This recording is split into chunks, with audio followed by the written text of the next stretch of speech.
Welcome to the Lose Weight by Eating podcast.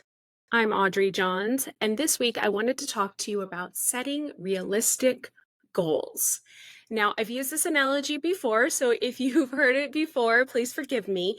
But years ago, back when I actually used to stay awake late enough on New Year's Eve to watch the ball drop in New York, I was watching, and I believe it was Anderson Cooper, whomever was hosting that year, asked a woman, "What are your New Year's resolutions?" And she said, "I'm going to do yoga every single day." And I remember yelling at the screen, "No, that's not a realistic goal. You're setting yourself up for failure. You're going to have a vacation, or you're going to get sick, or you're just going to be unable to work out one day, or maybe even an injury." So, what I want to talk to you about is setting realistic goals this week. Setting a 5-pound weight loss goal per week, is that really reasonable? Is that really achievable? Is that really setting yourself up for success or for failure? Same with working out 7 days a week. These are not realistic goals. If you set goals that you can meet, you can always beat them, right? So think about this. If you set a realistic goal, you will always be winning. You will always be proud of yourself. You will always be celebrating these little wins. Again, I want to reiterate this. You can always beat the goal, right? So set it small so you have a win every single week.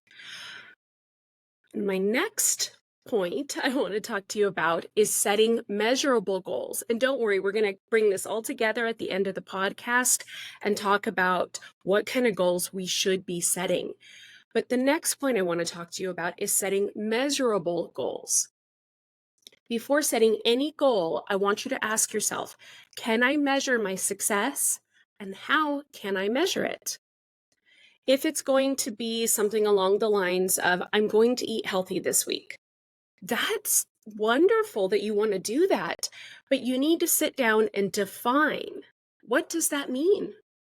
How can I measure that, right? So am I going to make 5 healthy dinners this week? That is a great measurable and realistic goal.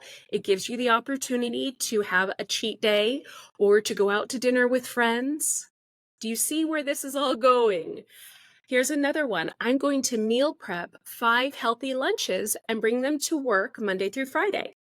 Again, this is measurable because you can measure, I did it 5 times this week, and it's realistic.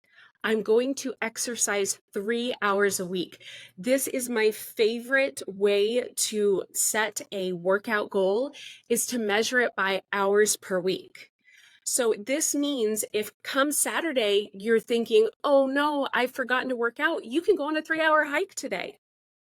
You can go on a nice long walk today. You can go to the gym and maybe do a yoga class, walk on the treadmill a little bit, and then maybe do a stretching class. So by setting it for a 3-hour span or a 2-hour span or even a 1-hour span, it gives you the opportunity to break it up the way you want to. Now, if that looks like 30 minutes a day for 6 days, great. But it gives you the opportunity, if you're setting a weekly, hourly goal for working out, it gives you that measurable goal that's also realistic so that you can always have a win.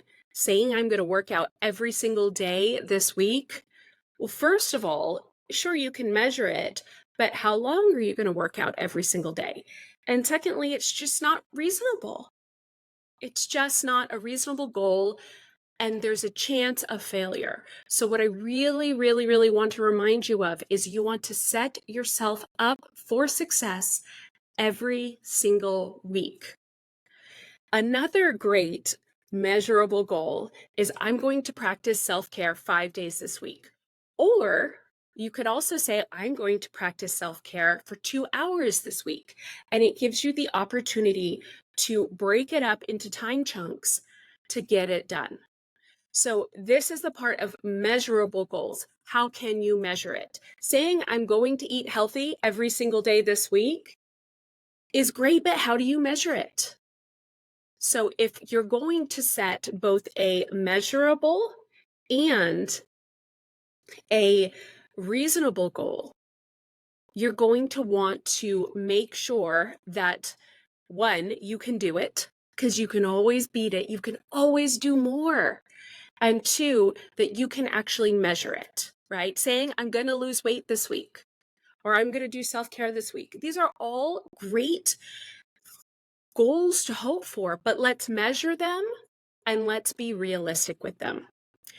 My next recommendation is turning your goal into a to-do list. I love to-do lists. I set them up on my phone. I recommend either using a piece of paper and putting it up on your fridge, or you can put it in the Notes app on your phone. But I'm the kind of person who's constantly checking their email on their phone. So if that's what you do, here's my little recommendation. Open up a new email, start a new email. Do not put anyone in the to from, or the to, or the, obviously it's going to say from you, but don't address it to anyone. Next, you're going to go down to the subject and type in to-do list. And then next, you're going to go down into the actual body of the email and type out all the things you want to do. Okay, this I do daily. On my to-do list today is catch up on responses on Facebook in the morning, take my medication, clean the cat box. I've got do a podcast for Lose Weight by Eating. I have self-care in the evening. I add every tiny little thing I want to do because I really enjoy checking them off. Now, for checking them off, you can use the little green check emoji. That's my favorite. You can line strike them and like put a line through them, or you can just delete them. But setting to-do lists can be really fun, and it gives you a win at the end of the day. So if you're going to turn a weekly goal into a to-do list, I would recommend starting on a piece of paper. Unless you're like super environmentally friendly, then maybe do it in Notes, because you can always copy and paste it into your email, right?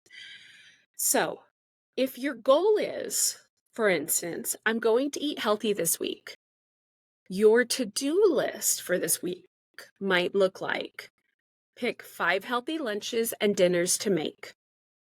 That's a task. The next task, write a shopping list.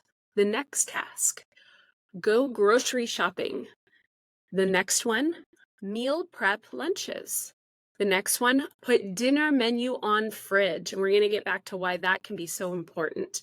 And next one is invite coworkers you usually go to lunch with to do a picnic lunch, especially with spring coming. If you live in a warm area, this could be great.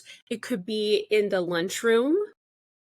It could be at if you guys have one of those food halls, we have a brand new one here in downtown Boise where you can kind of go to all these different fast food places, and you could bring your own food into a food hall if it's cold outside. Setting a to-do list is a really great way to break down a goal and make it easier, right? And then it's exciting to check off, all right, so I went through my favorite websites or my favorite cookbooks and I picked the lunches or the dinners I want to make this week. And now I've got my shopping list. I'm going to go grocery shopping, and wow, how easy. I've just checked 3 things off of my to-do list. And it feels like you're accomplishing something. And it's almost like you hear when somebody says, I'm going to start exercising this year, they go out and they buy a new pair of running shoes. They spend like $100 on a new pair of running shoes, and they're much more likely to actually use them because they've just spent the money on them. So doing the work is almost like spending the money on running shoes, because your time is money and your time is valuable. And by putting your time into something, even if it's writing out a shopping list and going grocery shopping, you are much more likely to stick to it. Okay. And since I noted putting your dinner menu on the fridge, I'm going to go off on a little tangent here. And I'm sure I will do an entire podcast episode on this, but by knowing what you're going to eat every day, you're less likely to slip off plan because man, I have that amazing dinner waiting for me at home that I meal prepped, or I'm so looking forward to making that delicious dinner tonight. Knowing what you're going to make later makes it easier to stay on plan now. So I'm going to get off that tangent. I'm sure we'll do a whole podcast on it. But next, I want to touch on manifesting your goals. And I know some of you are probably rolling your eyes right now, and I get it. I get it. This is a little bit on the new agey. However, manifesting and being positive with yourself can really help. Even if it's hokey, try it for a week and let me know how you feel. I'm totally okay with, after a week of trying it, you commenting and being like, Audrey, you're nuts. This just did not work. That's cool, but try it. So you can go easy by writing your goals down and leaving them on your fridge, in your planner, or in your notes. That's manifesting. It's that easy.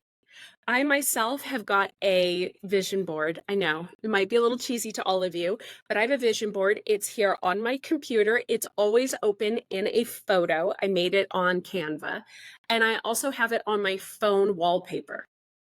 Manifesting can be so easy. Another example is a vision board. So what you could do is you could create a vision board of, maybe someone hiking. So you want to take a hike with the kids this week, and that is going to be part of your goals. Or you want to do yoga. You could have a picture of someone doing yoga. Or you want to eat healthier and you've picked 5 healthy meals to make for dinner this week. You could take pictures and put them on your manifesting board so that you've always got it to look at. Add the vision board to your phone screensaver or your computer screensaver. And I'm not saying you have to do all of these. I'm giving you examples. So out of all of this, if you're just going to write down your goals for the week and that's how you're okay with manifesting because the rest of it sounds super hokey, cool. Seriously, that's enough. Or you can make a vision board. Or you can go the extra mile with your vision board and add it to your screensaver. And if it's anything to do with eating healthy, starting this week, I'm going to start including a vision board on Facebook for the weekly meal plan. So for those of you who maybe don't follow me on Facebook, I also do it on Instagram. I've been creating these free weekly meal plans for eating healthy. Now, if you are looking for weight loss, they will help you lose weight. They are great for maintenance, but they're also just great for eating healthier and eating more nutritious foods and eating all natural. So I've been including these great meal plans every single week. They're completely free. I include all of the links to the recipes to make it super easy for you. But now I'm going to start including vision boards on Facebook and on Instagram so that you can just copy the picture or screenshot the picture and put it up on your phone. You could put it up on your computer as a screensaver or just as a photo in the background. You can print it out and put it on your fridge. So manifesting can be very, very helpful in this. Next, I want to talk to you about healthy rewards for achieving your goals. So only reward yourself with goal-friendly rewards. So if your goal is to eat healthy all week, your reward should not be going to crumble cookie at the end of the week because you ate healthy. You're not a dog. You should not be having food treats, right? These are not the kind of rewards that are healthy. What I like to recommend is a self-care goal. You can say, I ate healthy all week. I'm going to give myself a manicure or go get a manicure done if you can afford it. You can do these things that actually further your self-love. Because as a reminder, in this podcast, what I want to explore is bringing self-care into healthy living and kind of merging self-care in the kitchen with weight loss and eating healthy and just self-love. So this could be a self-care reward. I love giving myself pedicures. Have you guys seen how expensive pedicures are now? It's like $70 to get a pedicure. Hell, if I'm about to spend that kind of money, I would rather do it myself. And if I'm okay with spending a little bit of money, I'd rather go to the drugstore and buy a new nail polish color I don't already have. Now, given those have gotten up to $7, $10, but $7 to $10 is a lot less than a $70 pedicure. I go home and I put my earbuds in and I listen to some music. I really love to put soda water in like a martini glass so I feel like I'm having a little fancy drink, and I do my pedicure. So you can do self-care as a reward. Is that all coming together for you? So let's just recap really quick before I get on to my next goal. We're going to be setting realistic goals. A 5-pound a week goal of weight loss is not realistic. Can you do it? Maybe. But what if you don't? What if you don't lose 5 pounds and you only lose 2 pounds and now you're totally discouraged and you're going to give up? Did you know that losing 1 pound a week is 52 pounds of weight loss in a year? And losing 2 pounds a week is 104 pounds lost in a year. When people say, I want to lose 5 pounds a week, and then they only lose 2 and they're totally discouraged and they quit, you have kicked some butt. You're amazing. 2 pounds a week is amazing. And I would really recommend that you start out with 1 pound a week weight loss, or 5 healthy dinners a week, or 3 hours of weight loss, or I'm sorry, of working out a week. These small goals, you can always beat them. You can always beat them. And then that's even more to celebrate. Set measurable goals. So saying I'm only going to, I'm going to eat healthy this week. Set something you can measure. Turn the goal into a to-do list. Little chunks are so much easier to do. You won't be overwhelmed. Set a to-do list. Manifest these goals. Really, even writing the to-do list is in and of itself manifesting. Truly. And next, set healthy rewards for yourself.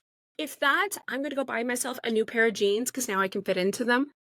Or I'm going to upgrade my Spotify account so that I can listen to the music I want to listen to without commercials. It can be small things like this, and it can be free things like taking a walk, listening to your favorite music, and asking your spouse to watch the kids. It can be something free that's just for you, that's self-care, or it can be something extravagant like a $70 pedicure if you can afford it, and good for you if you can. I can't. So next, now that we've talked about setting the goals and the rewards for the goals, let's talk about having a bad week and screwing up on your goals, because we're all going to have that. Even me. It is going to happen. You are going to say, I'm going to eat 5 healthy dinners this week. And at some point, maybe not this week, maybe not next week, maybe not even the following week, but at some point, you're not going to make your goals. This is just going to happen. It is part of the journey. It's part of the journey. If you've been wondering what the secret to weight loss is, or what the secret to healthy eating is, or what the secret is to exercising daily, here's the secret. You're going to fall off plan. You're human. The secret is what you do after. So if you drive past Crumble Cookie, I know I'm like really leaning into it, but they've got some damn good cookies this week, and I am going to struggle, admittedly, to drive past them.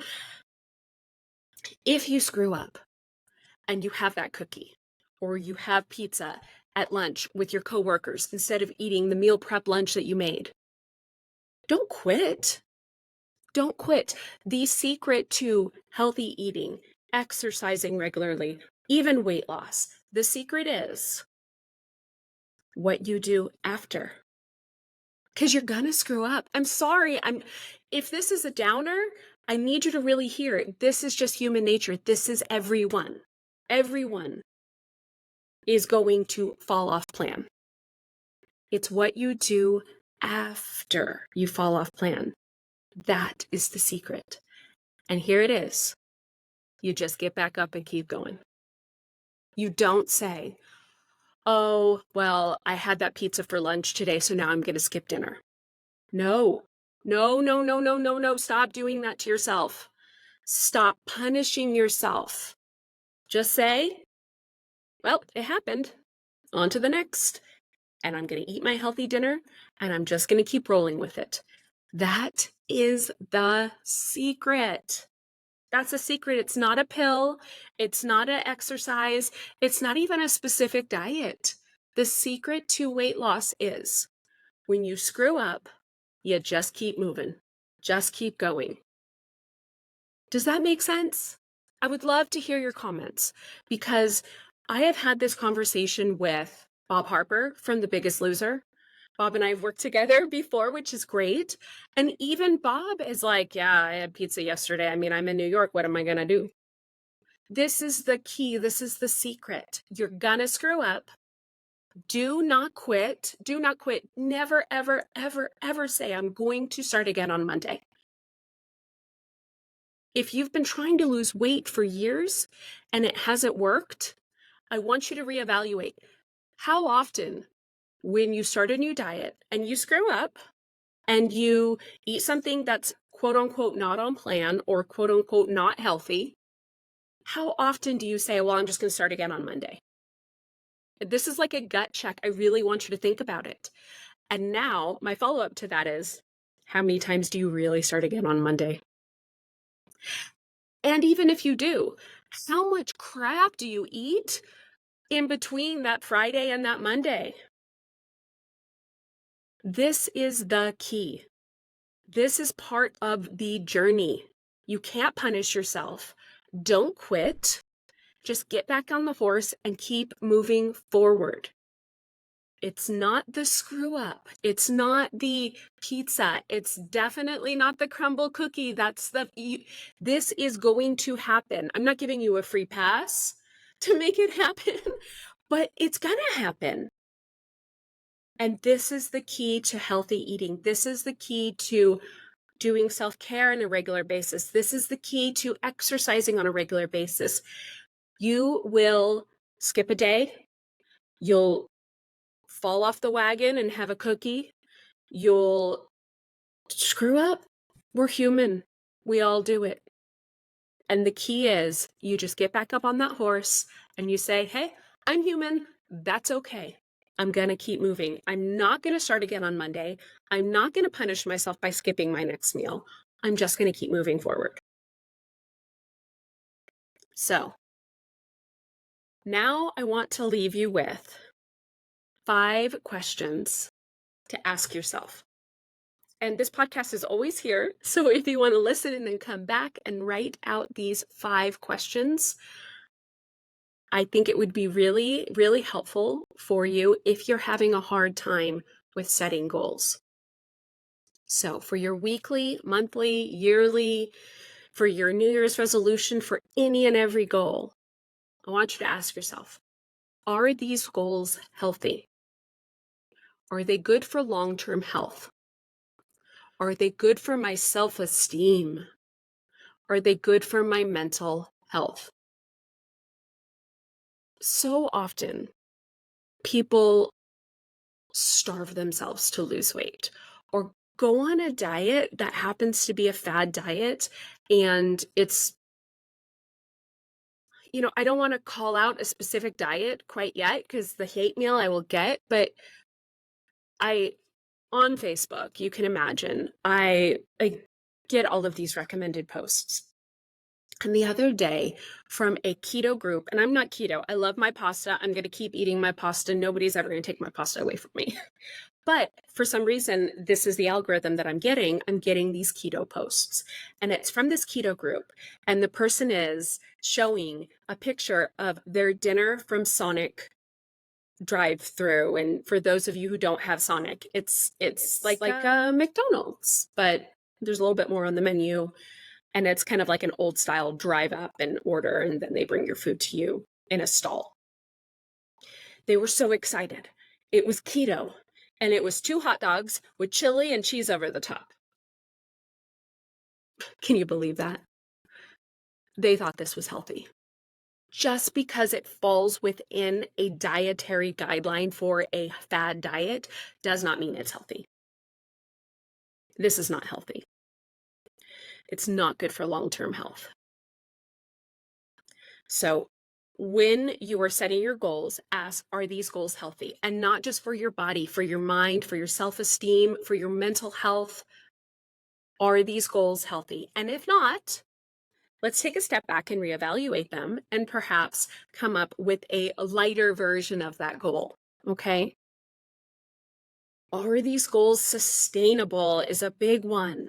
It's a really big one. If you say, I'm only going to eat X amount of calories per day until I lose weight, and then what, I'm going to triple it? If the goals are not sustainable, then you're not going to be able to continue on with your path. So I want you to think long term. Long term, can I do this for the rest of my life? If eating, say for instance, I want to do meatless Monday. Every Monday, I want to, the whole plant-based thing is going off and there's all these great options and I'm curious about it. So I want to see how I feel if I go plant-based. So every single Monday, I am going to go plant-based. It's a pretty good goal. You may fall off of it from time to time, but let me ask you this question. Do you live with a ton of meat eaters? Is this going to be sustainable? If it is, great. Maybe it's something along the lines of, I'm going to have a plant-based breakfast and lunch every single day, and then I'll cook whatever for my family. That's more sustainable. Does that make sense? Next question. Why am I setting these goals? Am I doing these for the right reasons? I'm going to come out with a podcast later on, and I still have not made my notes on it yet, but I'm going to call it something along the lines of that those last 5 pounds are just boob weight. And I know I have men on here as well, but why am I setting these goals? Am I doing them for the right reasons? So if you're trying to lose weight because your doctor told you need to lose weight, or because you can't fit into your jeans you were wearing maybe a month ago and you're like, you know what, I need to button it up. I want to be able to continue to fit into my current wardrobe, not my dream jeans, but my current wardrobe. These are good goals. But if you're setting them because I have this crush on somebody at work and I think if I lose 10 pounds, they're going to be in love with me, no. No.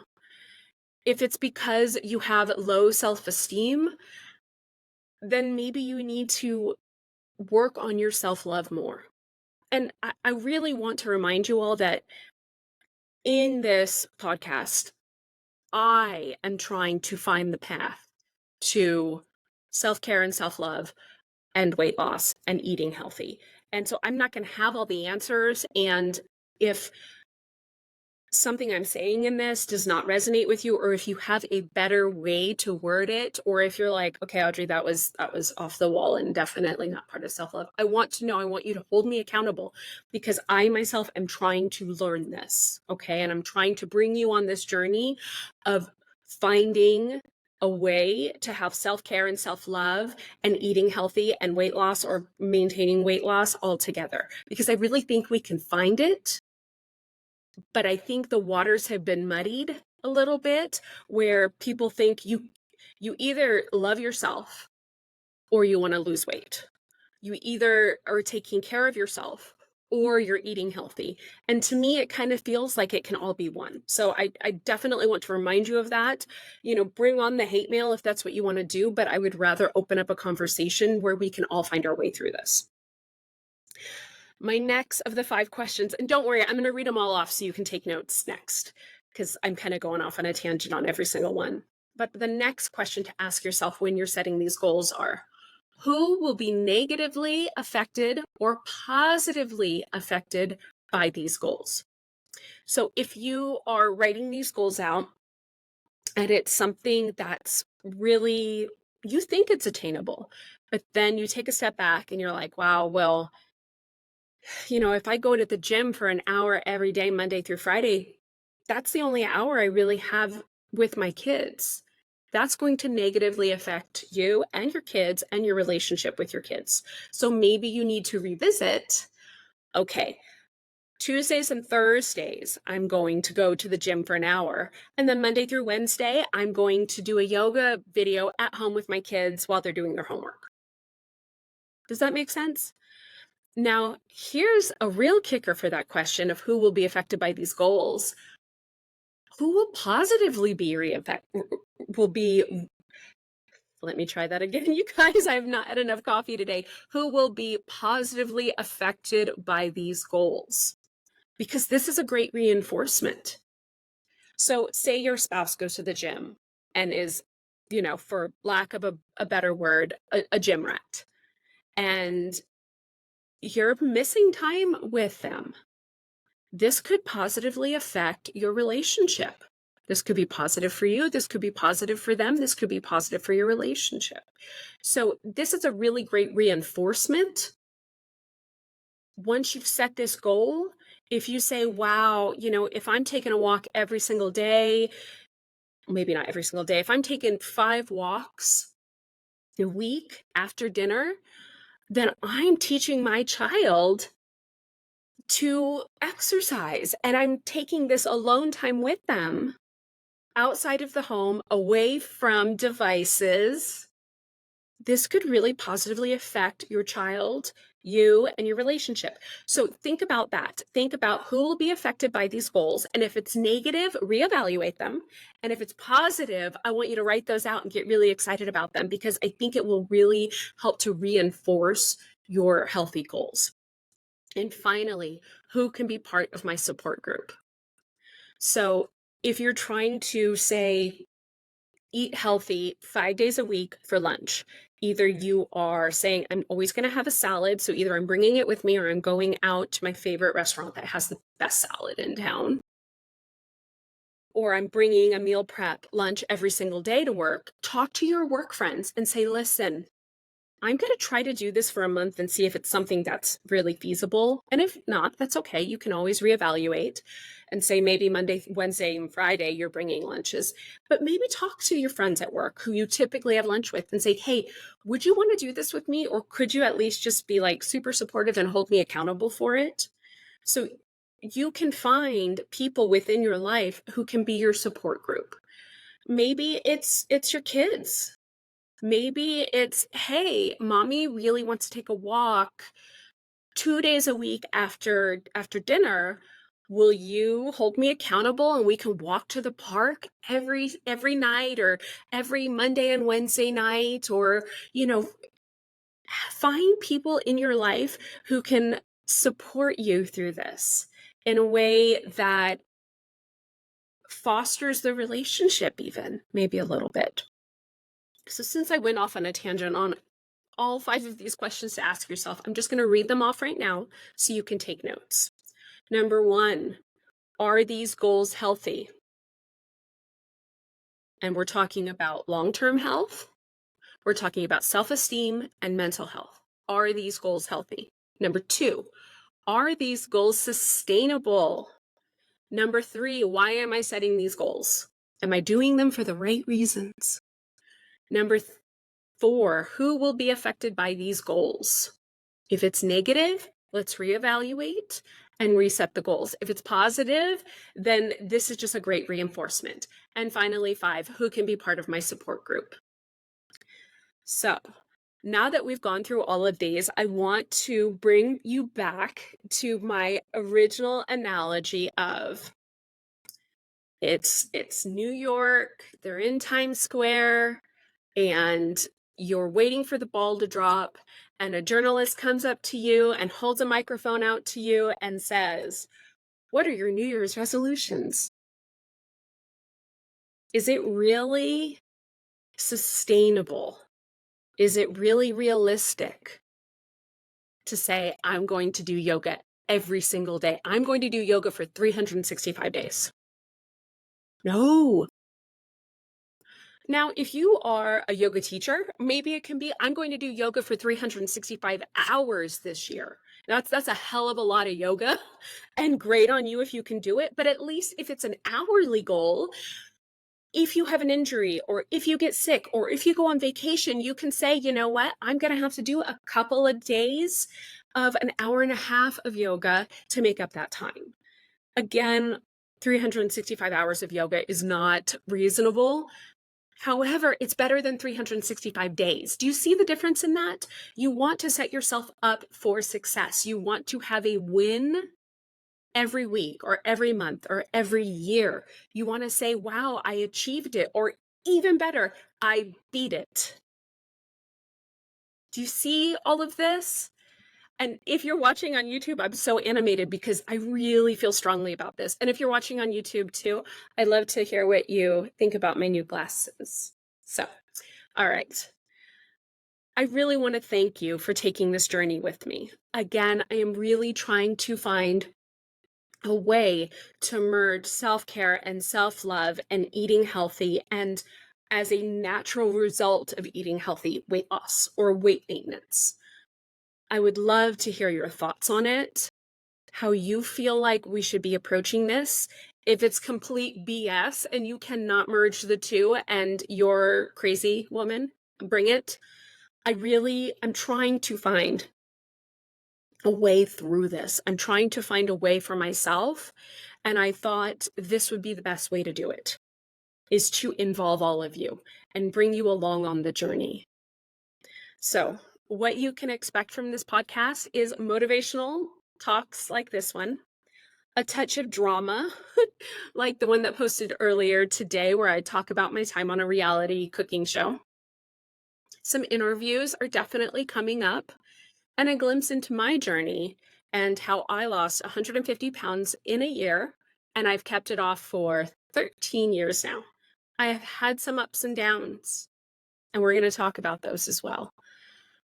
I really hope that you will follow along with this journey. I hope that you will participate in this journey and give me feedback. And together, I think we can find a way to merge self-care and self-love into how we eat and how we exercise and how we nurture our bodies in a healthy way. So thank you so much for listening to the Lose Weight by Eating podcast. Please subscribe so that you get these as soon as they come out. I would really love 5-star reviews. They will help me to be able to afford to continue this. The more 5-star reviews, the more people listen. Please comment and tell me what you want to hear on this podcast and what you think about this. And if you have some insight that I don't have, please help me. Again, this is a journey. I need your help. I want you to come along with me. I would love your comments as well. So again, I'm Audrey Johns. Thank you for listening to the Lose Weight by Eating podcast. Happy cooking.